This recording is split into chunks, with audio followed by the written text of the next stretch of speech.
Hey there! In this video, I will show you exactly how to move photos to My Eyes Only on Snapchat. First of all, open up the Snapchat app. After opening Snapchat, click on the Photos icon.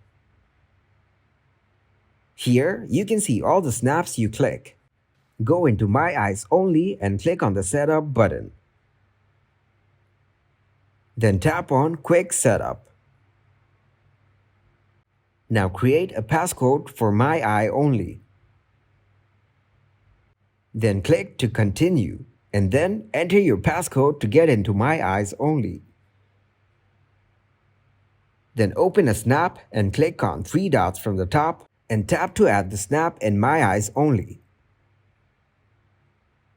Click on Move to move the snap in My Eye Only.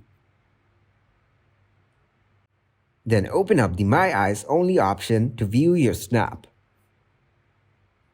Thank you very much for watching and don't forget to like the video and subscribe to the channel.